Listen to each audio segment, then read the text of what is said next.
गेलं शैक्षणिक वर्ष फार महत्वाचं शैक्षणिक वर्ष आहे. 2-3 अर्थानं. एक कोरोना कालखंड आणि कोरोना नंतरचा कालखंड. या काळात परिस्थितीमुळं असेल, जो एक दबाव आपल्यावरती तयार झाला असं म्हणू आपण. पण शिक्षक प्रयोगशील झाले आणि वेगवेगळ्या प्रकारचे शिक्षणातले प्रयोग या कोरोना कालखंडात शिक्षकांनी घरी बसून, शाळेत येऊन, ऑनलाईन, ऑफलाईन, ब्लेंडेड अशा वेगवेगळ्या स्वरूपामध्ये केले. आणि दुसरं महत्वाची गोष्ट आहे, की अशी प्रयोगशीलता आणि प्रयोगशीलतेतनं भारतातल्या शिक्षणाची गुणवत्ता वाढावी या दृष्टीनं जो एक मोठा विचार आपल्यासमोर मांडायला सुरुवात झाली आणि त्याची चर्चा गेले 2 वर्ष चालू आहे, ते म्हणजे नवीन शैक्षणिक धोरण. असं परिस्थितीमुळे शिक्षणात प्रयोग करायला लागणं आणि नवीन शैक्षणिक धोरणामध्ये जाणीवपूर्वक काहीतरी निश्चित करून पुढच्या 10 वर्षामध्ये आमच्या देशाचं शिक्षणातलं धोरण असं असायला पाहिजे, या प्रकारच्या योजना आखायला पाहिजेत. असा विचार करून शैक्षणिक धोरणावरती काम करायला सुरुवात झाली आणि आता सध्या नॅशनल करिक्युलम फ्रेमवर्क हे फायनल होत आलेले आहे. त्याच्याबद्दलचे पोझिशन पेपरचे ड्राफ्ट चर्चेच्या अंतिम टप्प्यावरती आहेत आणि क्रमशः एकदा नॅशनल करिक्युलम फ्रेमवर्क झालं, की ते आपल्यापर्यंत सगळं येऊन पोहोचणार आहे आणि वेगवेगळ्या प्रकारच्या गोष्टी नव्यानं शिक्षणामध्ये येतायत. शिक्षणामध्ये काहीतरी नवीन करत राहणं आणि शिक्षकांना प्रयोगशील राहणं हे शिक्षणातलं खरं तर महत्वाचं सूत्र आहे. नाहीतर आपण तेच पाठ्यपुस्तक अनेक वर्ष शिकवतो, तोच आशय शिकवतो पाठ्यपुस्तक बदललं तरी. पण प्रत्येक तास मात्र आपल्याला नवीन असतो, कारण मुलं नवीन असतात. काय शिकवायचं, कसं शिकवायचं याची आपली पद्धत नवीन असते. आणि असे नवीन काहीतरी प्रयोगशील अध्यापक महाराष्ट्रभरात आहेत, ज्याची सुरुवात खरं तर दांडेकर सरांपासून झाली असं आपल्याला म्हणता येईल. असे प्रयोगशील अध्यापक महाराष्ट्रातल्या शिक्षणातलं चैतन्य जागृत ठेवतायत. म्हणून या व्याख्यानमालेला आपण शिक्षण व्हावे चैतन्यदायी असं शीर्षक दिलेलं आहे. आणि असं चैतन्य जागृत करायचं असेल तर जे असे प्रयोगशील आहेत आणि ज्यांनी वेगवेगळ्या प्रकारचे शैक्षणिक प्रयोग करून बघितलेले आहेत, नवे आज करतायत, असे वक्ते डॉक्टर ल. देशमुख सर आज आपल्याला लाभलेले आहेत. वेगवेगळ्या प्रयोगशील शाळा महाराष्ट्रामध्ये ओळखल्या जातात. धुळ्यापासून नंदुरबारपासून पुण्यापर्यंत अनेक गावांमधल्या वेगवेगळ्या शाळांची नावं घेता येतील. त्यातलं एक महत्वाचं नाव म्हणजे आपटे प्रशाला आणि आपटे प्रशाला ही एक प्रयोगशील शाळा म्हणून ओळखली जाते आणि वेगवेगळ्या प्रकारचे शैक्षणिक प्रयोग करणं आणि आपल्या शाळेतल्या विद्यार्थ्यांच्या नुसार त्याच्यामध्ये काहीतरी नाविन्य आणणं हे फार महत्वाची गोष्ट गेली अनेक वर्ष ल. देशमुख सरांच्या नेतृत्वाखाली चालू आहे. असे शिक्षणातील प्रयोगशीलता जपणारे ल. देशमुख सर आज आपल्या व्याख्यानमालेतले प्रमुख वक्ते आहेत. अनेक वर्ष अध्यापन त्यांनी केलेलं आहे. आपटे प्रशालेचं नेतृत्व त्यांनी केलेलं आहे आणि लक्ष्मणराव आपटे प्रशाला ही याची जी संस्था आहे त्याच्या सध्या व्हाईस चेअरमन म्हणून ते काम करतात आणि विद्यामंडळ त्यांचं जे आहे त्याची सचिव म्हणून पण सरांकडे जबाबदारी आहे. सरांना राष्ट्रपती पुरस्कार पण मिळालेला आहे प्रयोगशील शिक्षणाबद्दलचा. असं नवीन शैक्षणिक धोरण जे येतंय त्याच्यामध्ये नवोपक्रमाच्या संधी काय आहेत? कारण शेवटी हे नवोपक्रमच शिक्षणातला चैतन्याचा झरा जो आहे तो प्रवाहित ठेवतात. आणि हा येत्या 10 वर्षामध्ये, 15 वर्षामध्ये या शैक्षणिक धोरणाची आपल्याला वाटचाल करायचं असेल, तर काय प्रकारच्या नवोपक्रमाच्या संधी या शैक्षणिक धोरणामध्ये दिसतायत, याच्याबद्दल आज सर आपल्याशी बोलणार आहेत. वाना दांडेकर सरांचा सहवास पण ल. देशमुख सरांना लाभलेला आहे. त्यामुळे मी सरांना विनंती करेन, की सुरुवातीला त्यांनी वाना दांडेकर सरांबद्दलच्या काही आठवणी सांगून मग हे शिक्षणातलं चैतन्य जागृत ठेवण्यासाठी नवोपक्रमाच्या संधी या नवीन शैक्षणिक धोरणात कशा प्रकारे दिसतायत याच्याबद्दल आपल्याबरोबर गप्पा माराव्यात. मी परत एकदा प्रबोधिनीच्या वतीनं आणि दांडेकर परिवाराच्या वतीनं ह्या व्याख्यानमालेमध्ये सरांचं स्वागत करतो. धन्यवाद. ज्ञानप्रबोधिनीने वाना दांडेकरांच्या जन्मशताब्दीच्या निमित्ताने चैतन्यदायी शिक्षण याच्यावर आज व्याख्यान आयोजित केलेलं आहे. त्या व्याख्यानाचा विषय चैतन्यदायी शब्द आहे. त्यात म्हणजे दांडेकरांना तो शब्द 100% पूरक आहे. कारण आम्ही आमच्या कार्यपद्धतीमध्ये, आमच्या ज्ञानामध्ये, आमच्या अनुभवामध्ये, आमच्या चर्चेमध्ये, आमच्या गप्पामध्ये चैतन्य निर्माण व्हावं म्हणून सरांशी गप्पा मारायला मी त्यांच्या घरी जायचो. नेहमी घरी जायचो. 8 दिवसांनी तरी घरी जायचो. सर अखंडपणे घरी कधीही गेल्यानंतर आतल्या खोलीत असायचे आणि आतल्या खोलीत काय करत असायचे तर काहीतरी लिखाण करत असायचे. मग त्यांच्या वहिनी सांगायच्या की अल देशमुख आलेले आहेत. या सर बऱ्याच दिवसांनी आलात. म्हणले काय शिक्षणात नवं काय काय आहे? याच्यावर पहिलंच वाक्य त्यांचं, शिक्षणात नवं काय काय आहे? मी म्हटलं सर आपण आत काय करत होतात? नाही काय नाही म्हणे किरकोळ एक नवीन पुस्तक लिहितोय. हे वर्ष म्हणजे 80व्या वर्षीची हे सांगतोय मी तुम्हाला सगळी कथा. अखंड शेवट जायच्या आदल्या दिवसापर्यंत ज्यांच्या विचारामध्ये, ज्यांच्या स्वभावामध्ये, ज्यांच्या शारीरिक स्थितीमध्ये एक चैतन्य होतं ना, ते वाना दांडेकर. म्हणजे शासकीय याच्यात यंत्रणेत त्यांनी भरपूर काम केलंच, पण शासकीय यंत्रणेपेक्षा सुद्धा सरांचं काम हे शिक्षण क्षेत्राला वर कसं आणायचं, शिक्षकांना वर कसं आणायचं, समाजामध्ये जी तळागाळातली किंवा ज्याला आपण आर्थिक परिस्थिती कमकुवत असलेल्या मुलांना वर कसं आणायचं, ग्रामीण भागातल्या शिक्षकांना संपूर्ण शिक्षण प्रक्रिया माहीत करून कशी द्यायची, ह्या सगळ्या प्रक्रिया म्हणजे वाना दांडेकर सर. कारण त्यांनी मला वाना दांडेकर फाउंडेशन नावाचं एक विश्वस्त संस्था स्थापन केलेली होती. सुदैवाने मी त्याच्यात काम करायचो. तर त्यांनी सांगितलं की सर म्हणले जसा मुख्याध्यापक ना तशी शाळा, हे सरांचं वाक्य होतं. त्यामुळे मला असं वाटतं की ग्रामीण भागातल्या मुख्याध्यापकांना एकदम गतिमान करायला पाहिजे.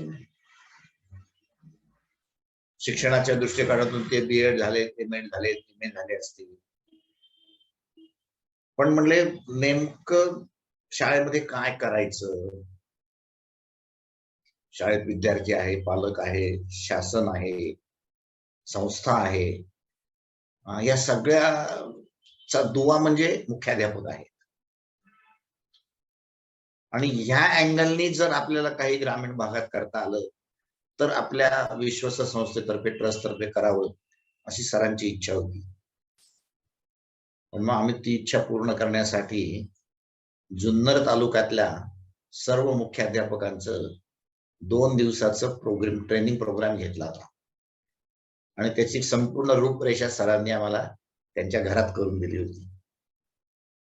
ते प्रशिक्षण झाल्यानंतर अनेक मुख्याध्यापकांनी फोनवरून त्यांचे विचार आमच्याशी व्यक्त केले, काहींनी पत्र पाठवली की शिक्षणात नेमकं काय करायचं याचा अंदाज आम्हाला आला. मला वाटतं सरांचं वय त्या वर्षी 80 का 81 वर्ष असेल.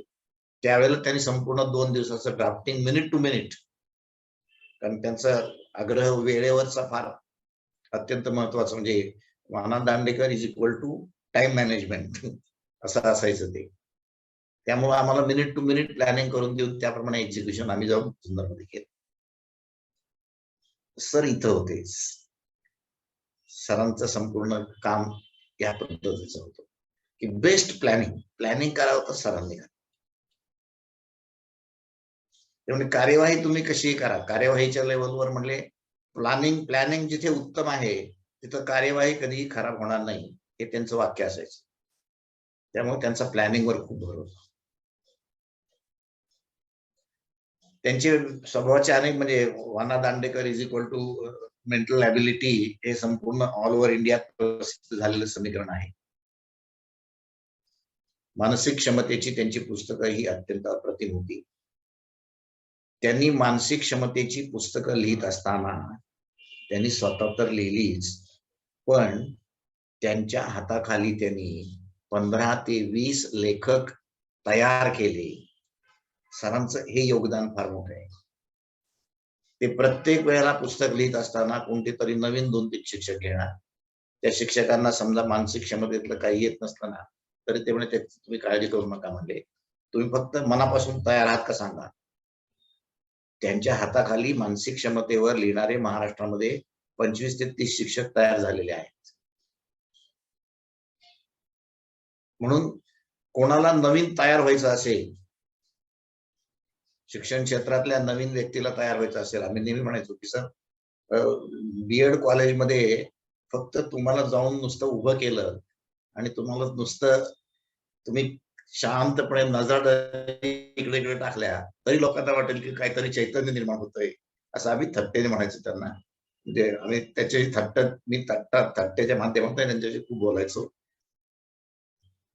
तेव्हा त्यांच्या बरोबरचे अनुभव खूप चांगले होते. म्हणजे मी नेहमी म्हणतो की आम्ही घडलो, आम्ही जे काही आता आहोत त्याला जसं पु. ग. वैद्य कारणीभूत होते, डॉक्टर सुमनताई करंदीकर कारणीभूत होत्या, तसं वाना दांडेकरही कारणीभूत होते. की मी माझ्या संपूर्ण चैतन्यामध्ये सरांचा 1/3 वाटा आहे, 1/3 सुमनताईंचा असेल तर 1/3 पु. ग. वैद्यांचा असेल. म्हणून मला चैतन्यदायी शिक्षण हे नाव फार आवडलं. त्याच्यामुळे सर आठवलेलाहीच आठवले. आज आपण राष्ट्रीय शैक्षणिक धोरण किंवा न्यू एज्युकेशन पॉलिसी किंवा थोडक्यात NEP, खरं म्हणजे ही प्रकाशित होऊन जाहीर होऊन 2 वर्ष झालेली आहेत. आपल्यापैकी बऱ्याचशा जणांनी ती अभ्यासली असेल, वाचली असेल, ऐकली असेल. पण त्याचं जर जिस्ट काढलं, त्याचं जर सारांश काढलं, त्याचा जर बेस काय आहे न्यू एज्युकेशन पॉलिसीचा, कारण आपल्याकडे आता वेळ कमी आहे, तो बेस जर काढला तर माझ्या दृष्टिकोनातून एक 7-8 मुद्दे त्यातले अत्यंत महत्वाचे आहेत. एक म्हणजे बहुशाखीय दृष्टिकोन, ज्याला आपण इंटरडिसिप्लिनरी अप्रोच, की एकाच विषयामध्ये पारंगत होण्याऐवजी मराठीचा, विज्ञानाचा आणि गणिताचा परस्पर संबंध काय आहे त्याला आपण बहुशाखीय किंवा इंटरडिसिप्लिनरी अप्रोच. पॉलिसीमध्ये हा एक गाभाभूत तत्व आहे. मल्टी इंटेलिजन्स थिअरी, बहुविध बुद्धिमत्ता, गार्डनरनी जे बुद्धिमत्तेचे 7 पैलू सांगितलेले आहेत, त्यात संगीत असेल, भाषा असेल, व्यवहारज्ञान असेल, गणित असेल, या 7ही पैलूंचा विकास कसा विद्यार्थ्यामध्ये करता येईल म्हणून त्याला मल्टी इंटेलिजन्स थिअरी हा न्यू एज्युकेशन पॉलिसीचा एक बेस आहे. बहुभाषिकत्व म्हणजे पॉलिसीमध्ये स्वच्छ म्हटलेलं आहे की भारतात राहणाऱ्या विद्यार्थ्यांनी, तो महाराष्ट्रातला असेल तर मराठी तर शिकलेच पाहिजे, पण शेजारी कर्नाटक आहे, कन्नड जे आहे त्याला यायला पाहिजे, मध्य प्रदेशामध्ये हिंदी चालतंय, हिंदी उत्तम यायला पाहिजे, खाली केरळमध्ये मल्याळी असेल, मल्याळीचा अभ्यास त्यांनी केला पाहिजे, ही अपेक्षा पॉलिसीने व्यक्त केलेली आहे. म्हणून त्याला बहुभाषिकत्व हा एक पॉलिसीतला महत्वाचा गाभा आहे.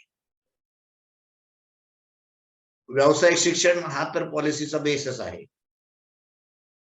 म्हणजे आपण आराखडा सर्वांना माहिती 5+3+3+4 त्याच्यात आपण जात नाहीये, पण त्यातला पहिला 5चा टप्पा आहे तो बालवाडी आणि 1ली 2री आहे, दुसरा 3री 4थी 5वीचा आहे, पण 6वी 7वी 8वीच्या टप्प्यावर पूर्णत्वाने व्यावसायिक शिक्षणाची बैठक या 3 इयत्तामध्ये कशी दृढ करायची, कशी निर्माण करायची, कशी जोपासायची, विद्यार्थ्यांच्या मनामध्ये हा संस्कार कसा टाकायचा, त्याचं पूर्ण प्लॅनिंग, त्याचं पूर्ण नियोजन या 6वी 7वी 8वीच्या टप्प्यावर पॉलिसीने व्यक्त केलेलं आहे. हे व्यक्त करत असताना त्यांनी समाजातले, मग ते कुंभार असतील, समाजातले लोहार असतील, समाजातले सुतार असतील, समाजातले नृत्य करणारे कलाकार असतील, संगीतकार असतील, या सर्व समाजातल्या या तज्ञ माणसांना शाळेमध्ये आणून शाळेमध्ये जी तुमची गरज आहे ती गरज या माध्यमातून पूर्ण करायची, असा एक अप्रोच या 6वी 7वी 8वी मध्ये त्यांनी मांडलेला आहे. त्यामुळे व्यावसायिक शिक्षणाची बैठक हे पॉलिसीचं एक महत्वाचं गाभाभूत तत्व आहे. पॉलिसीमध्ये एक फार छान विचार मांडलेला आहे की एक भारत श्रेष्ठ भारत. म्हणजे आजपर्यंत अनेक शिक्षणाच्या पॉलिसी आल्या पहा, अनेक शिक्षणाचे दृष्टिकोन प्रकाशित झाले आणि आयोग आली. पण एक भारत श्रेष्ठ भारत हे मला वाटतं या पहिल्याच पॉलिसीमध्ये मी पाहिलेलं आहे. आणि त्याच्यातली अपेक्षा सुद्धा त्यांनी कशी केलेली आहे की सर्व भारतीय एक आहेत आणि सर्व भारतीय एक असतील, एक झाले तर ते जगामध्ये सर्वश्रेष्ठ आहेत. म्हणजे हा दृष्टिकोन जेव्हा विद्यार्थ्यांच्या मनामध्ये रुजेल त्याला पॉलिसी म्हणतो आपण. क्रिटिकल थिंकिंगच्या बऱ्याचशा गोष्टी त्याच्यामध्ये टाकलेल्या आहेत. डिजिटल एज्युकेशनच्या संदर्भामध्ये पण पॉलिसीमध्ये खूप गोष्टी मांडलेल्या आहेत. आता डिजिटल तंत्रस्नेही शिक्षण हे आता अपरिहार्य झालेलं आहे. जरी आपण ब्लेंडेड लर्निंग कडे गेलो तर त्याच्यामध्ये टेक्नॉलॉजी ही 50% येणारच आहे. त्याच्याशिवाय आपण आता काही करू शकत नाहीत. पुढे जायचं असेल, जागतिक पातळीवर स्पर्धा करायची असेल तर भारतातल्या प्रत्येक विद्यार्थ्याला तंत्रस्नेही होण्याची गरज आहे. तर आपण जागतिक पातळीवर टिकणार आहोत, स्पर्धेत जाणार आहोत. आणि जागतिक पातळीवर मोठं व्हायचं असेल तर डिजिटल तंत्रज्ञानाच्या शिवाय मोठं होऊ शकत नाही, ही आता वस्तुस्थिती आहे. पण हे करत असताना पॉलिसीनी जसं जागतिक पातळीवर आपले विद्यार्थी कसे जातील याचा विचार करत असताना पॉलिसी असंही म्हणते की भारताच्या संस्कृतीचा ही पोरांनी अभ्यास केला पाहिजे. भारत काय आहे, भारताचा इतिहास काय आहे, भारताची संस्कृती काय आहे. संपूर्ण जगाला योगाचं योगदान देणारा भारत, तो आपल्यालाच योगा माहित नाहीये असं होऊ नये. किंवा नृत्यकलेचा इतिहास संपूर्ण बघितला तर तो भारतीयांकडे जातो, तो आपल्याला माहित नसू नये, ही शोकांतिका आपल्या शिक्षण पद्धतीत येऊ नये याचीही काळजी न्यू एज्युकेशन पॉलिसीमध्ये NEP मध्ये घेतलेली आहे.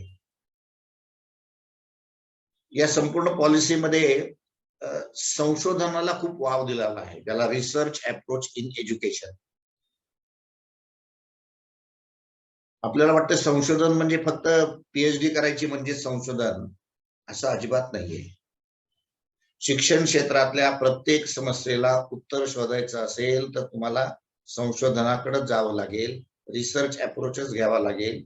तुम्ही रिसर्च अप्रोचने प्रत्येक गोष्टीचा विचार केला तर तुम्ही ऑब्जेक्टिव्ह कडे जाता, तर तुम्ही कार्यपद्धतीकडे जाता, तर तुम्ही लर्निंग आउटकम कडे जाता. आणि हा शास्त्रोक्त विचार विद्यार्थ्यांना करायला लावणं म्हणजे रिसर्च, म्हणजे संशोधन. हा भाग पॉलिसीमधनं आपल्याला प्राथमिक शिक्षण, माध्यमिक शिक्षण, उच्च माध्यमिक शिक्षण, महाविद्यालयीन शिक्षण या सर्व स्तरांमधनं कसा करता येईल हा एक पॉलिसीमध्ये विचार प्रामुख्याने मांडलेला आहे. लवचिकता हे तर पॉलिसीचं वैशिष्ट्य आहे. त्यानंतर क्रेडिट सिस्टीम ही पहिल्यांदाच मांडलेली आहे. क्रेडिट सिस्टीम याचा अर्थ की मी समजा त्याने 9वी ते 12वीचा एक टप्पा मांडलेला आहे. 9वीत मी भौतिकशास्त्र फिजिक्स घेतलं, मला असं वाटलं की 10वी मध्ये फिजिक्स अवघड जातंय तर मी फिजिक्स डिलीट करेल आणि तिथे मला इकॉनॉमिक्स घ्यावं असं वाटलं तर मी इकॉनॉमिक्स घेईल, अर्थशास्त्र घेईल. पण 9वी मध्ये मला फिजिक्स मध्ये जे क्रेडिट मिळाले आहेत ते 10वी मध्ये ऍड होतील. ही एक क्रेडिट सिस्टीम या निमित्ताने पॉलिसीमध्ये आता तो विचार मांडलेला आहे. पॉलिसीमध्ये एक फार छान विचार मांडलेला आहे की क्लब सिस्टीम. आता आपल्याला फक्त एज्युकेशन मध्ये सायन्स क्लब एवढ्या पुरतच मर्यादित आहे. शाळा म्हणले की तुमचा सायन्स क्लब काय करतो. पॉलिसीमध्ये भाषेचा क्लब, लँग्वेज क्लब हवा आहे, त्याच्यामध्ये स्पोर्ट्स क्लब हवा आहे, त्याच्यामध्ये मॅथमॅटिक्सचा क्लब हवा आहे, त्याच्यामध्ये चेसचा क्लब हवा आहे, त्याच्यामध्ये पोएम कवितेचा क्लब हवा आहे. अशा वेगवेगळ्या क्लब सिस्टीम मांडलेल्या आहेत आणि त्या क्लब सिस्टीमच्या माध्यमातून शिक्षण चैतन्यदायी कसं करायचं याचा दृष्टिकोन त्याच्यामध्ये आहे. त्यामुळे ही क्लब सिस्टीम ही एक वैशिष्ट्य पॉलिसीचं आहे. अशी अनेक वैशिष्ट्ये पॉलिसीमध्ये आहेत. माझ्या मते काय आहे की आता पॉलिसी जाहीर होऊन 2 वर्ष झालेली आहे.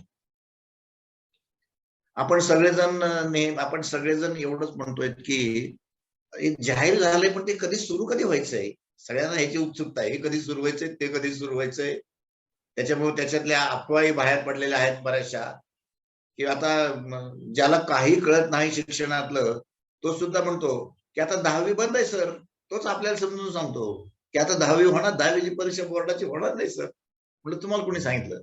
आहे म्हणला ते नवं काहीतरी आलंय त्याच्यात सांगितलं. अशा अफवा पण खूप प्रसिद्ध झालेल्या आहेत. पॉलिसीमध्ये स्वच्छ म्हणलेलं आहे 10वी 12वीची बोर्डाची परीक्षा कुठेही बंद करा, असा दृष्टिकोन मांडलेला नाही. त्यामुळं ती येणार कधी, होणार सुरू कधी होणार, जोडायची कशी, काय काय लोक आत्ताच विचार करायला लागले. मी त्या दृष्टीने विचार करत नाही. पॉलिसी हा एक दृष्टिकोन आहे. पॉलिसी ही एक आपल्याला मिळालेली दिशा आहे. पॉलिसी हा एक विचार आहे किंवा पॉलिसी ही काही शिक्षण क्षेत्राला मार्गदर्शन करणारी मार्गदर्शक तत्व त्यामध्ये आहे. त्यामुळे ती कधी काही येईना, आपण त्याच्याची कार्यवाही सुरू केली पाहिजे ना. आपण कसं आपल्याला सगळ्यांना पॉलिसी वाचता येते, सर्वांना दृष्टिकोन समजून घेता येतोय, तो करता येतोय. आता समजा त्यांनी क्लबची कल्पना मांडलेली आहे. आता शाळांच्या मध्ये सायन्स क्लब बरोबर तुम्हाला मराठी विषयाचा क्लब निर्माण करायला काय अडचण आहे? काही अडचण नाही. त्यांनी हेल्थ क्लब दिलेला आहे. तुम्ही हेल्थ क्लब शाळेमध्ये सुरू करा. तुमच्या सर्व शिक्षकांची तब्येत उत्तम राहील, पोरांची तब्येत उत्तम राहील.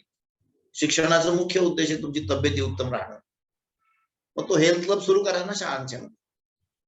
ज्याला जो वाटेल की आपली भौगोलिक परिस्थिती काय आहे, आपल्या शाळेची परिस्थिती काय आहे, आपल्या शाळेमध्ये खूप वृक्ष वातावरण आहे, तर इको क्लब सुरू करा ना शाळेमध्ये.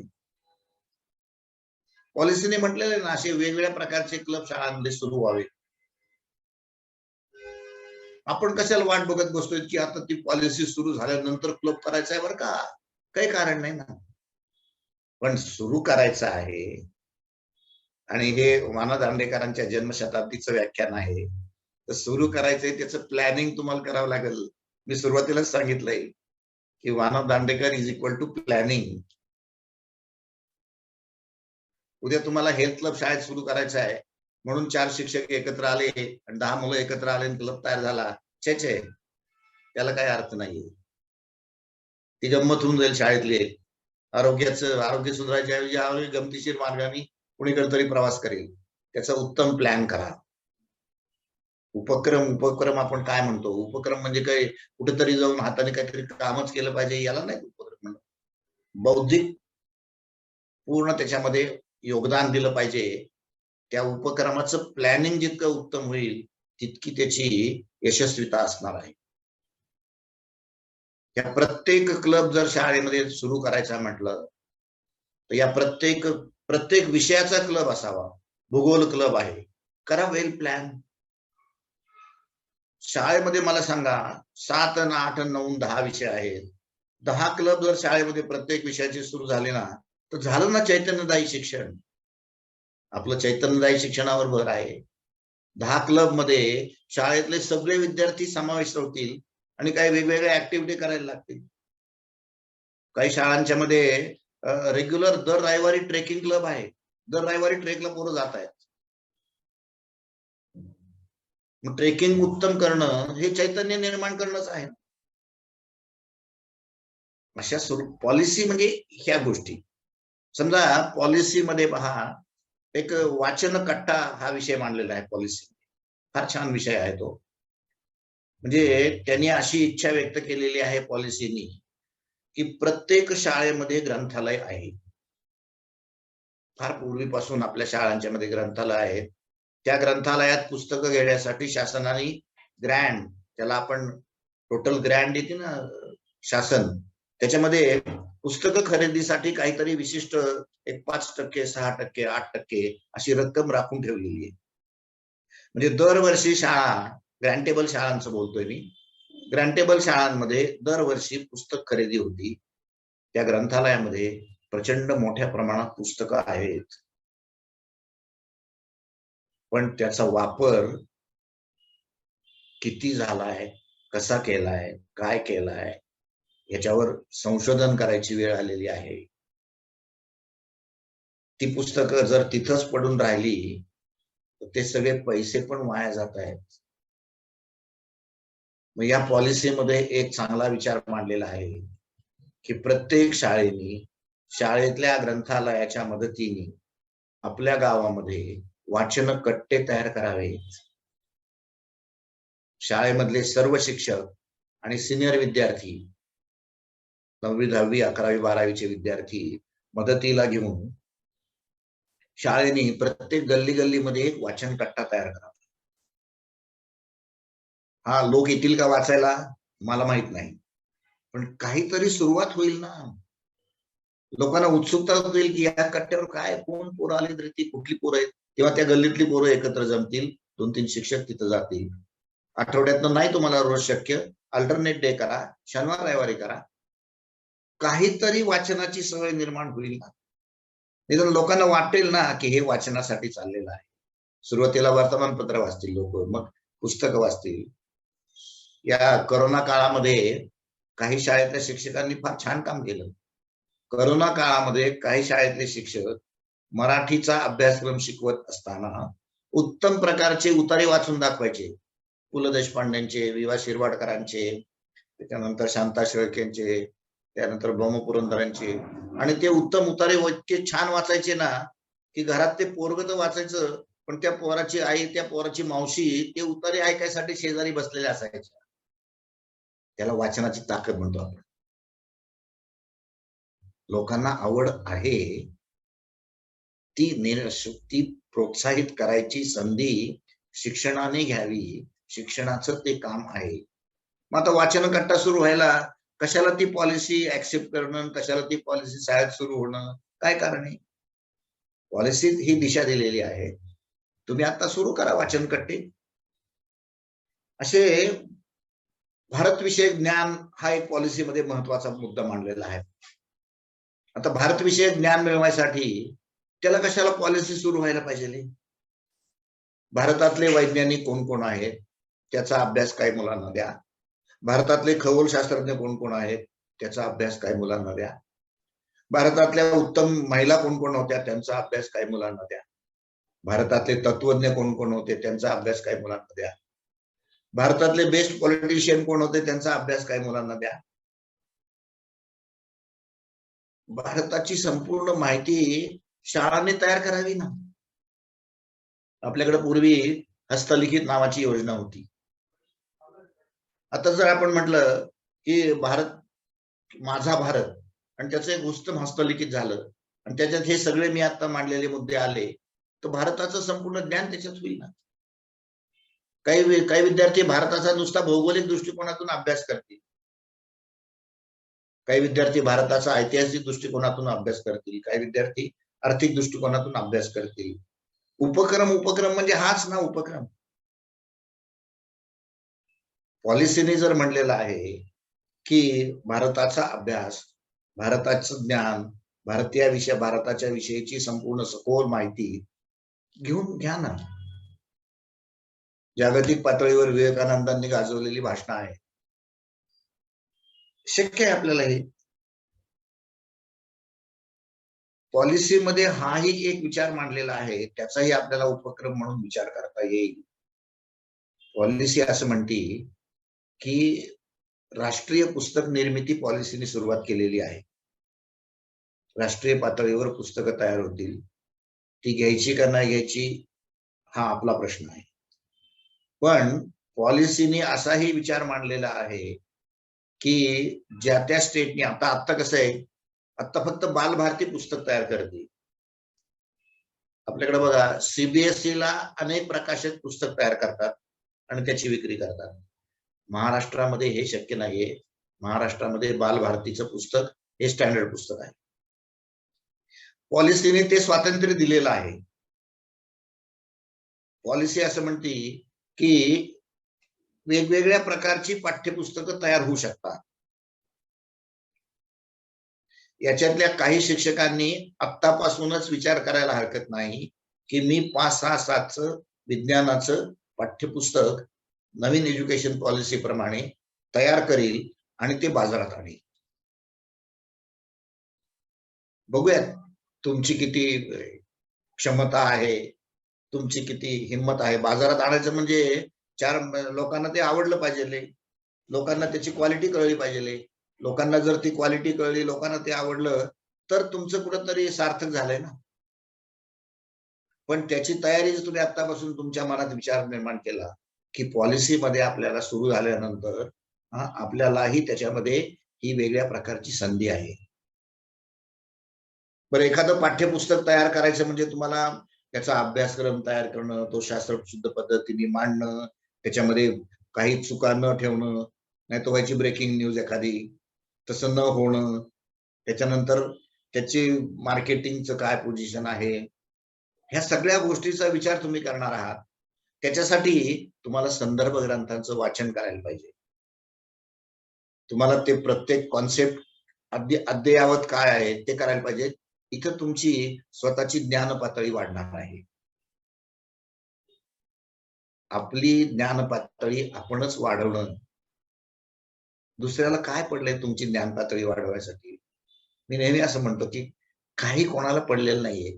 ज्याने त्यांनी स्वतःचा विचार करावा की मी माझा बायोडेटा उत्तम करेल, मी माझी पातळी वाढवेल, मी कालच्यापेक्षा आज चांगला कसा आहे याचा विचार करील. म्हणून तुम्ही स्वतःचं पाठ्यपुस्तक निर्मितीचा प्रयत्न करा.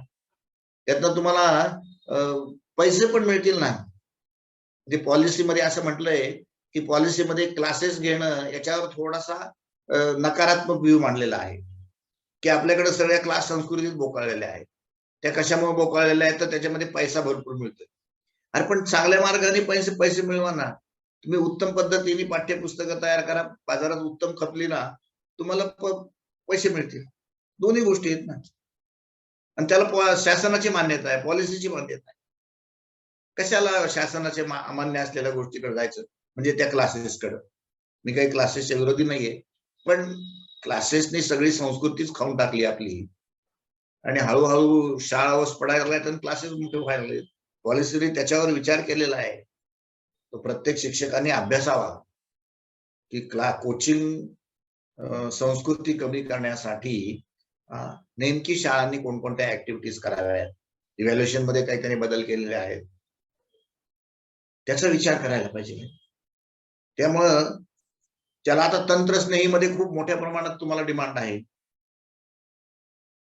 मग तंत्रस्नेहीमध्ये आपल्याला केवळ 25 आणि 30 मिनिटाचं लेक्चर देऊन तुम्हाला तंत्रस्नेही शिक्षक होता येणार नाहीये.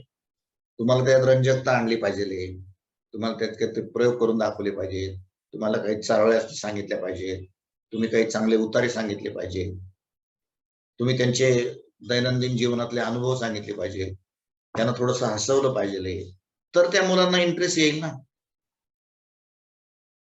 नाही तर 30-30 मिनिटं मुलाचं ऐकायचं, शिक्षकाचं ऐकायचं, तेवढी पेशन्स विद्यार्थ्यांची नाहीये. मग या 2 वर्षामध्ये ऑनलाईन शिक्षण झालं, पण काय झालं हे तुम्हाला आम्हाला माहिती. म्हणून काही ऑनलाईन शिक्षणात अर्थ नाही असं नाहीये. ऑनलाईन शिक्षण तर भविष्य काळाचं प्रमुख साधन आहे. मग त्याच्यात आपल्याला तज्ञता कशी मिळवता येईल, त्याच्यात आपल्याला विविधता कशी आणता येईल, त्याच्यात आपल्याला रंजकता कशी आणता येईल. समजा त्याच्यात आपल्याला फक्त उजळणीसाठी ऑनलाईन एज्युकेशन वापरायचं आहे, तर तो प्लॅन कसा करता येईल. हे मी नेहमी म्हणतो की वर्गात शिक्षकांनी खणखणीत शिकवावं. का आता आपल्या मुलांना फेस टू फेस शिकवून सुद्धा कॉन्सेप्ट क्लिअर होत नाही, तर ऑनलाईन कधी व्हायचे. पण मग शिकवा खणखणीत वर्गात आणि रिव्हिजनसाठी घ्या ना ऑनलाईन. त्याला आपण ब्लेंडेड लर्निंग म्हणतो. पण मग रिव्हिजनसाठी उत्तम पद्धतीने ऑनलाईनच्या माध्यमातून मी रिव्हिजन कशी मुलांची घेणार, देणार त्यांना, त्याला स्वतःला इंटरेस्ट निर्माण कसा होईल रिव्हिजन मध्ये, त्याचा विचार करणं, ही विचाराची प्रक्रिया आहे, ती शिक्षण आहे. सगळे लोक असं म्हणतात की विचाराची प्रक्रियाच हळूहळू थांबत चाललेली आहे. त्यामुळे शिक्षणामध्ये चैतन्य येत नाहीये. आपल्याला विचाराची प्रक्रिया गतिमान कशी करता येईल, किती चैतन्यदायी शिक्षणाचा बेस आहे, त्याचा आपल्याला कसा विचार करता येईल. पण माझा एकट्याचा विचार न करता तुम्ही 5-5, 10-10 शिक्षकांची टीम तयार करा आणि टीम तयार करून विचार करा. त्याला आपण कन्स्ट्रक्टिव्हिजम म्हणतो. ज्ञानरचनावाद म्हणजे नेमकं काय? पॉलिसी असंच म्हणते की एका शिक्षकाने विचार करण्यापेक्षा 5-6 शिक्षकांनी एकत्रित येऊन केलेला विचार, प्रत्येकाचा एक विचार, असे 10 विचार आले तर 10 विचारांचं एकत्रीकरण केलं तर संपूर्ण शिक्षक हा समाजाला दिशा दाखवणारा, न्याय देणारा समाजाचा अभियंता आहे ना.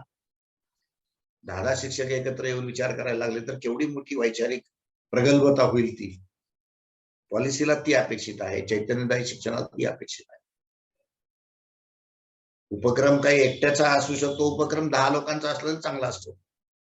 उपक्रमामध्ये नेहमी हेच बेस आहे की तुम्ही ग्रुपमध्ये एखादी ऍक्टिव्हिटी उत्तम केली ना की तो यशस्वी उपक्रम. आपल्याला तिथं जरा वांधे, आपल्याला 4 लोक एकत्र आले की जरा अवघड जातं. पॉलिसीमध्ये ग्रुपवर जास्तीत जास्त विचार केलेला आहे. त्यानंतर पॉलिसीमध्ये एक महत्वाचा विचार मांडलेला आहे की राष्ट्रीय उन्हाळी शिबिर ही कल्पना पॉलिसीत फार स्वच्छ मांडलेली आहे. राष्ट्रीय उन्हाळी शिबिर म्हणजे मे महिन्यात आपल्याला आपण म्हणतो शाळा परीक्षा झाल्या आणि सुट्ट्या लागल्या. सुट्ट्या लागल्यानंतर बाहेर आता 5 स्टार शिबिर सुरू झालेली आहेत. त्याच्या फिया पण 5 स्टार आहेत. जाणारी मुलं ही 5 स्टार गटातलीच आहेत. मग सामान्य मुलांनी काय करायचं? त्यांनी घरीच बसायचं का? सामान्य मुलाला न्याय देण्याचं काम मित्रांनो संबंध शिक्षणाच्या प्रक्रियेचं आहे. तुम्हाला समाजातली दरी कमी करायची असेल तर त्याला शिक्षण हे एकमेव माध्यम आहे. म्हणून पॉलिसीमध्ये राष्ट्रीय निवासी उन्हाळी शिबिर अशी कल्पना मांडलेली आहे आणि ते प्रत्येक शाळेनी घ्यावं, ते प्रत्येक शिक्षकांनी घ्यावं अशी ही इच्छा व्यक्त केलेली आहे. मग एकदा शिबिर म्हणल्यानंतर, ते निवासी शिबिर म्हणल्यानंतर मग ते 3 दिवसाचं आहे का 8 दिवसाचं आहे का 15 दिवसाचं आहे, किती दिवसाचं घ्यायचंय, त्याच्यामध्ये करायचं काय? शिबिर घ्यायचंय आपल्याला 3 दिवस. 3 दिवस मुलं 100 मुलं आली तर त्यांना सांभाळायचंय, तर त्यांच्यावर ऍक्टिव्हिटी निर्माण झाल्या पाहिजेत. म्हणजे 15 दिवसाचं शिबिर घ्यायचंय, 15 दिवसात करायचं काय? आपोआप तुमच्या डोक्यामध्ये खूप मोठा खजिना आहे. दुसरं आपल्याकडे आता इंटरनेट आहे. इंटरनेटच्या माध्यमातून अभ्यास करा, त्याच्यावरून काही ऍक्टिव्हिटी काढा. आणखीन 4 शिक्षकांशी चर्चा करा, 4 पालकांशी चर्चा करा आणि एक उत्तम प्लॅन शिबिराचा तयार करा. प्रत्येक शिक्षकांनी शिबिर करायचं म्हटल्यानंतर सर्व मुलांना न्याय मिळेल. कारण ह्याच्यात कुठं व्यावसायिकता येता उपयोगाची नाहीये. आज फक्त कसं आहे, समाजातल्या 10% मुलांनाच ती शिबिर त्या शिबिराला जाता येतंय. कारण आर्थिक परिस्थिती तेवढ्याच मुलांची आहे. बाकीच्या मुलांची परिस्थितीच नाहीये ना. त्यामुळे ते बिचारे घरीच विट्टी दांडू खेळ किंवा गोट्या खेळ, काय पर्याय, दुसरा काय पर्याय नाही. पण पॉलिसीने तोही विचार केलेला आहे. पॉलिसीमध्ये आणखीन एक विचार मांडलेला आहे की दप्तर विरहित शाळा, म्हणजे आठवड्यातनं 1 दिवस दप्तर विरहित शाळा असावी. आता मला सांगा की दप्तर विरहित शाळा घ्यायची म्हणजे मुलगा नुसता शाळेमध्ये येणार. 7वी अ ची मुलं नुसती शाळेमध्ये आली आणि त्यांना 5 तास सांभाळायचंय, केवढं मोठं काम आहे. ते काही जोक आहे का? तुम्ही जर नीट दप्तराविना शाळेचं प्लॅन केलं नाही तर ती मुलं वर्गात उड्या मारायला लागतील ना नुसती. पण मग 5च्या 5 तासाचं जर तुम्ही प्लॅन केलं तर त्याला आपण म्हणतो तुमची वैचारिक पातळी, त्याला आपण चैतन्यदायी शिक्षण म्हणतो. की प्रत्येक वर्ग शिक्षकांनी 5 तासाचं दप्तराशिवायचं प्लॅनिंग. मग काय विज्ञानाचे प्रयोग दाखवता येत आहेत का, कॉम्प्युटर घेता येतोय का, खेळ घेता येतोय का, इनडोअर काही सायकोलॉजिकल गेम्स घेता येत आहेत का, वाचनाचे काही खेळ घेता येत आहेत का, भाषेचे काही खेळ घेता येत आहेत का, काही उत्तम कथाकथनवाले आणता येतात का शाळेत, पोवाडेवाले आणता येत आहेत का, भारताचे अभ्यासक आहेत काही लोक, त्यांना आणता येतंय का. असे तुम्हाला जेव्हा वर्षभर ऍक्टिव्हिटी करायची आहे, तुम्ही दर शनिवारी कथाकथन मला आणला तर पोरं 3ऱ्या कथेनंतर म्हणतील आता कथाकथन मला आणू नका सर, अजिबात आणू नका, त्याला अभ्यास. कारण पोरांची कुतूहल फार वेगवेगळं आहे. तुम्हाला वर्षभर दप्तराविना शाळा सांभाळायची असेल आणि ती दर शनिवारी आठवड्यातनं 1 दिवस घ्यायची असेल तर महिन्यातनं 4 दिवस, 40 दिवसाचं तुम्हाला प्लॅन करावं लागेल. पण दप्तराविना शाळेमध्ये किती बेस्ट आयडिया आहे पहा, पॉलिसीत मांडली ती. पण मग आपल्याला संपूर्ण त्याचं प्लॅनिंग करून पुन्हा कोणाचा क्रॉस होता उपयोगाचा नाही. सबन शाळेत 5वी ते 10वीची मुलं दप्तराविना येणार आहेत.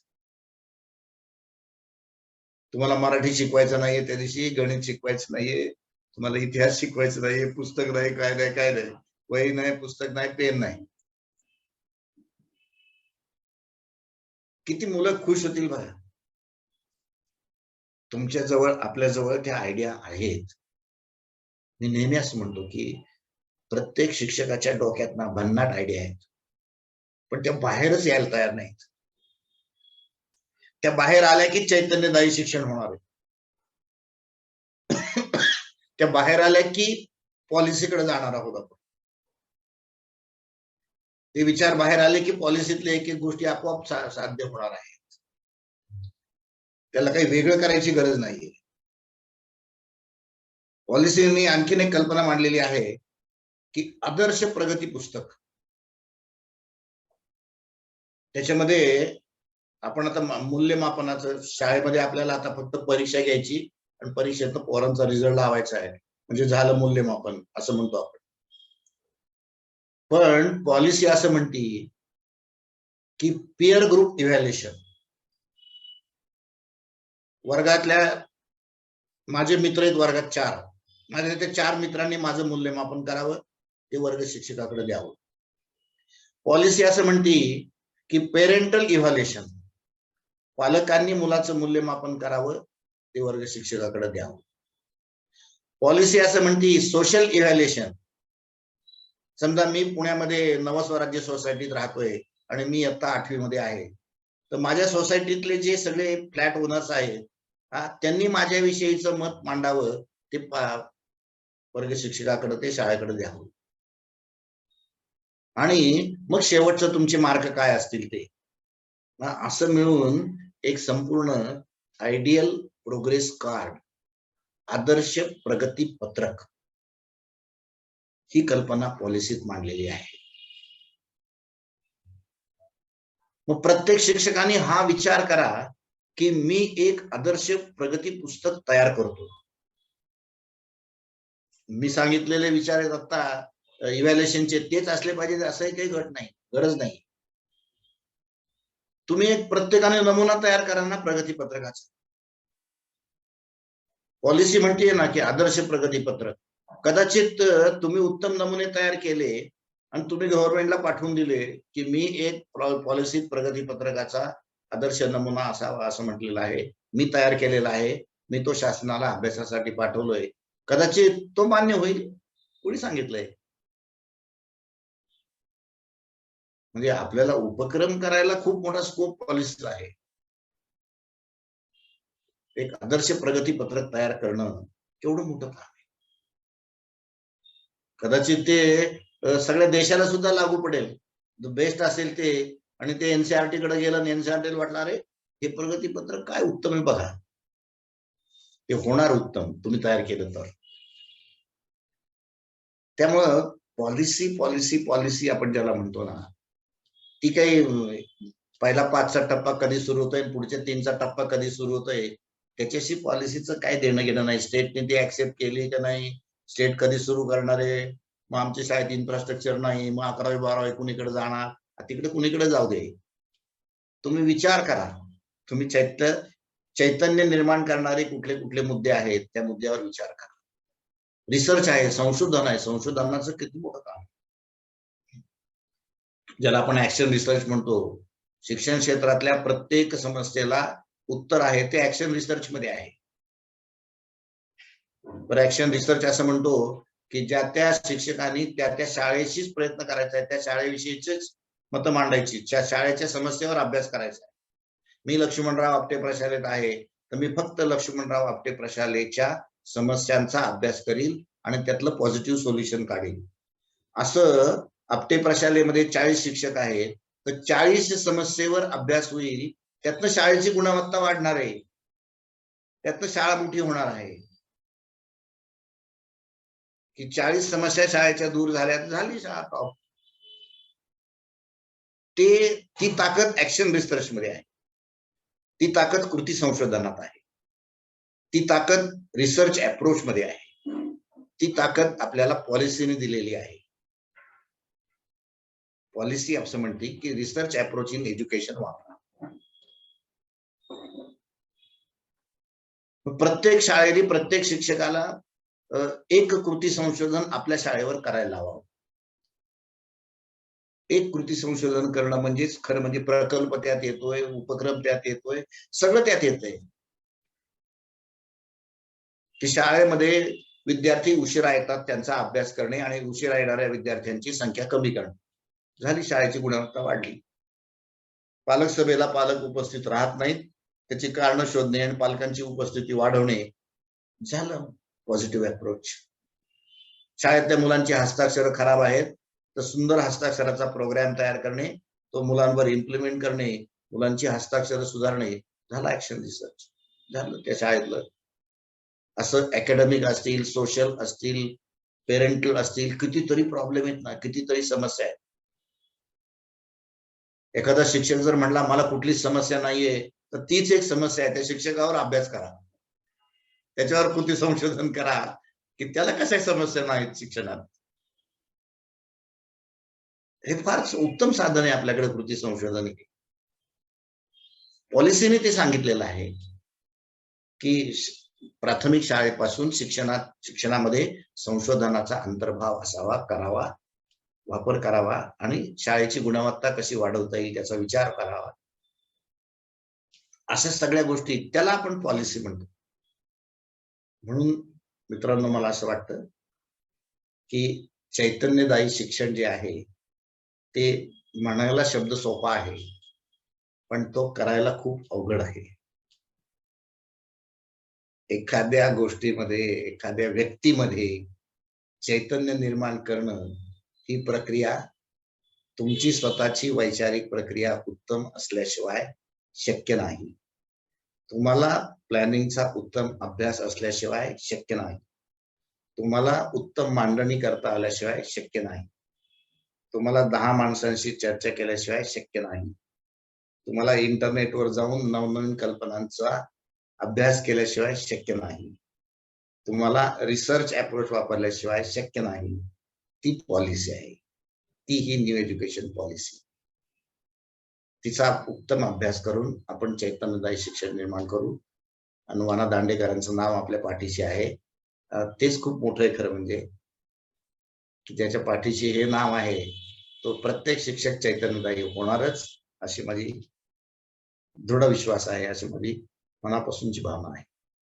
बघा, आपल्याला काही शंका असतील, आपण काही याच्या संदर्भातली चर्चा करण्यासाठी आपले काही प्रश्नोत्तर प्रश्न असतील तर त्याच्यावर चर्चा करू. त्यातनं आणखीन काही चैतन्यदायी नवीन उपक्रम येतील किंवा आणखीन पॉलिसी एक्सपोज होईल त्यात.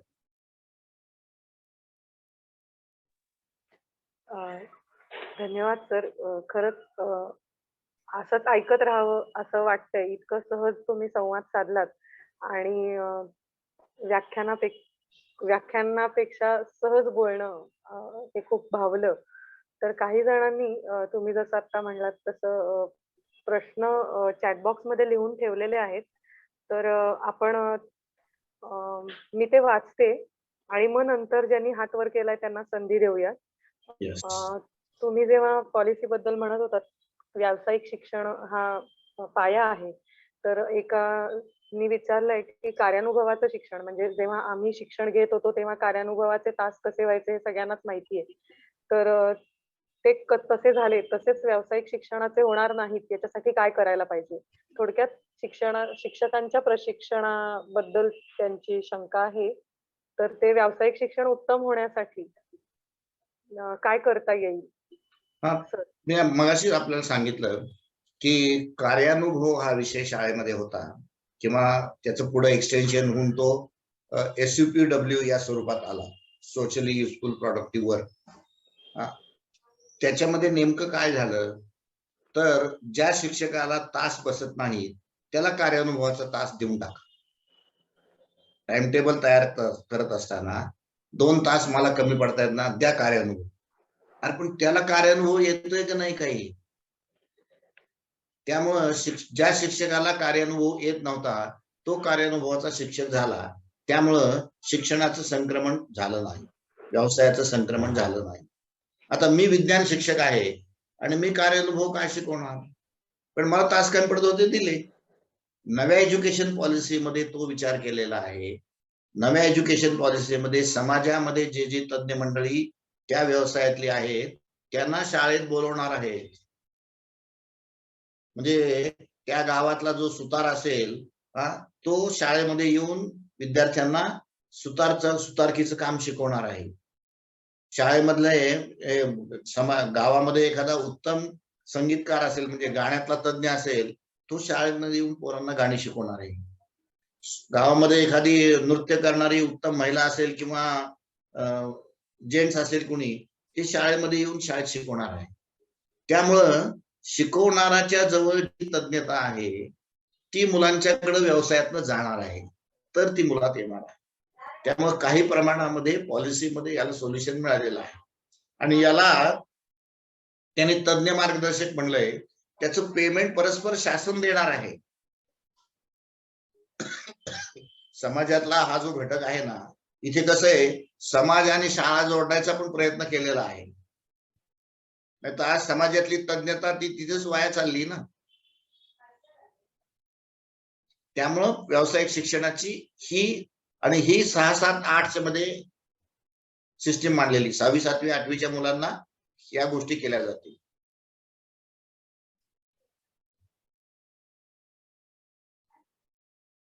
Next question.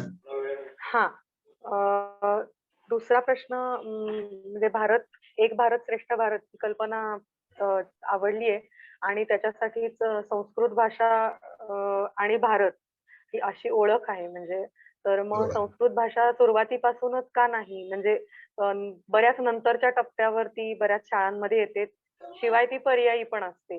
म्हणजे अनिवार्य कुठल्या स्वरूपात संस्कृत नाहीये. तर मग असा एक प्रश्न आहे की सुरुवातीपासून का नाही संस्कृत भाषा, जेव्हा आपण एक भारत श्रेष्ठ भारत या उद्दिष्टाकडे जाणार आहोत? मॅडम, मी मगाशी पॉलिसीमध्ये एक शब्द आलाय, बहुभाषिकत्व. पॉलिसीनी बहुभाषिकत्वावर खूप भर दिलेला आहे आणि पॉलिसी असं म्हणते की मी मध्यंतरी एका शाळेमध्ये गेलो होतो. त्या शाळेमधल्या मुलांना मराठी, हिंदी, इंग्रजी, संस्कृत, जॅपनीज आणि आणखीन एक भाषा, अशा 6 भाषा त्या शाळेमध्ये बालवाडीपासून शिकवत होते. तर मी त्यांना म्हणलं की या मुलांना लोड नाही होत का? तर ते म्हणले की सर 0 ते 14, 0 ते 12 वयोगटापर्यंत विद्यार्थ्यांच्या मेंदूची क्षमता जबरदस्त आहे. तुम्ही जितके अनुभव द्याल तितके कमी आहे. संस्कृतच्या बाबतीमध्ये प्रत्येक शाळेनी बालवाडीपासून संस्कृत सुरू केलं तरी सुद्धा उत्तम आहे. संस्कृत ही भाषा म्हणून तुम्ही विचार करू नका. संस्कृत शिकल्यामुळे तुमची वाणी शुद्ध होणार आहे, हा एक अप्रोच जर मनात ठेवला आपण, तर बालवाडीपासूनचा म्हणजे आपण म्हणतोय ना उपक्रम करायचे, तर करा ना तयार बालवाडीचा संस्कृतचा अभ्यासक्रम, 1ली ते 4थीचा संस्कृतचा अभ्यासक्रम. आता पुण्यामध्ये विद्याभवन नावाची शाळा आहे, त्यांची मला वाटतं परांजपे शाळा आहे आणि चतुशृंगी रोडवर शाळा आहे, भारतीय विद्याभवन. त्यांनी संस्कृत, जसं जांभोरकरांनी संस्कृत माध्यमातून शिक्षण द्यायचं, तसं तिथं आता संस्कृत माध्यमातून प्राथमिक शिक्षण इयत्ता 1ली ते 4थी द्यायचं आणि त्याची पुस्तकं तयार करायचं काम सुरू केलंय.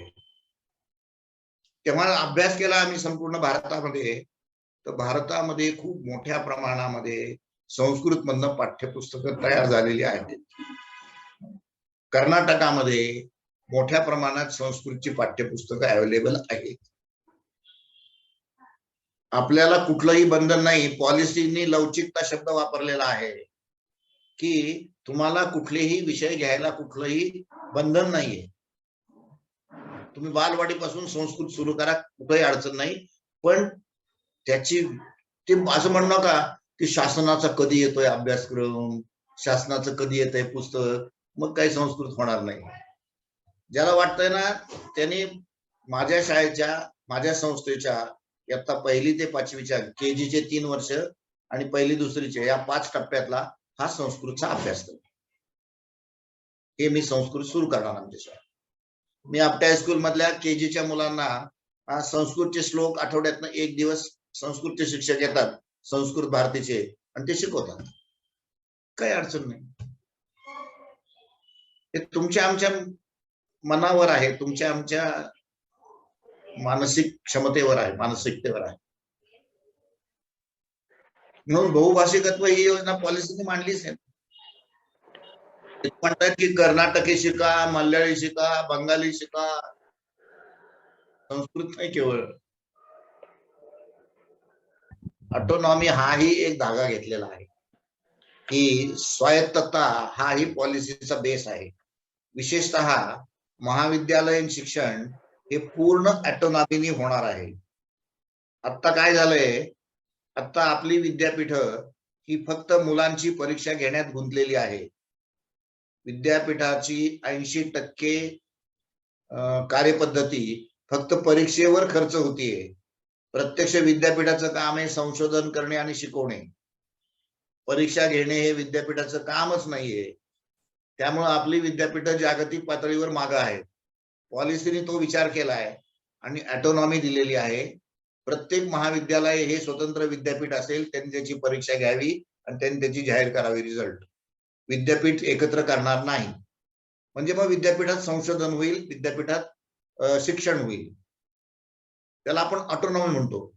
आपण आता जे केलं ना सर उपक्रम, तो ऑटोनॉमी येते. अशी प्रत्येक शाळेने ऑटोनॉमी घेतली पाहिजे. तुम्हाला कोण शासन म्हणणार आहे? तुम्हाला कोणी म्हणणार नाही की तुम्ही असं का केलं, तुम्ही काही वाईट करताय का, तुम्ही चांगलं करताय, फार छान करताय की दुपारच्या पद्धतीमध्ये स्किल बेस्ड एज्युकेशन आणि सकाळी academic education. Very good, congratulations. एक प्रश्न आहे, सायंटिफिक टेम्परचा कायम उल्लेख केला जातो, पण हा खरंच शिक्षकांकडे आहे का आणि तो कसा वाढवता येईल? हा, वैज्ञानिक वृत्ती म्हणतो त्याला आपण, वैज्ञानिक प्रवृत्ती, सायंटिफिक टेम्पर किंवा सायंटिफिक ऍटिट्यूड. सायंटिफिक ऍटिट्यूड ही तुम्हाला दैनंदिन जीवनामध्ये वापरता येईल.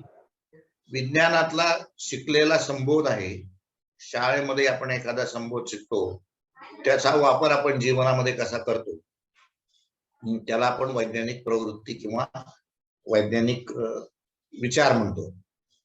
आता हे करायसाठी प्रत्येक शिक्षकाजवळ आहे का नाही, तर प्रत्येक शिक्षकाजवळ ही प्रवृत्ती आहे.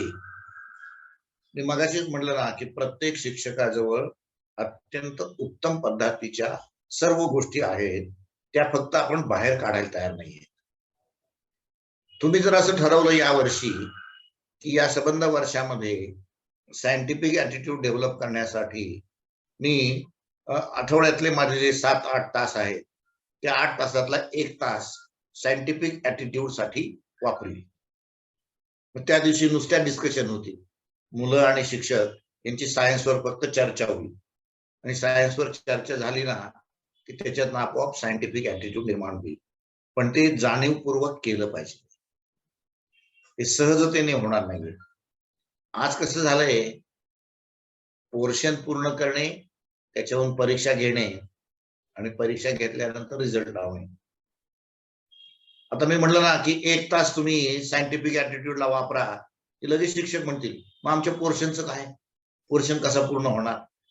अरे ते आहे ना, सायंटिफिक ऍटिट्यूड डेव्हलप करताय म्हणजेच तुम्ही अभ्यासक्रमातलं ऑब्जेक्टिव्ह पूर्ण करताय ना. तुम्ही असं का म्हणताय की सायंटिफिक ऍटिट्यूड निर्माण करणं हे पोर्शनच्या बाहेरचं आहे म्हणून. हा विचार करायला पाहिजे.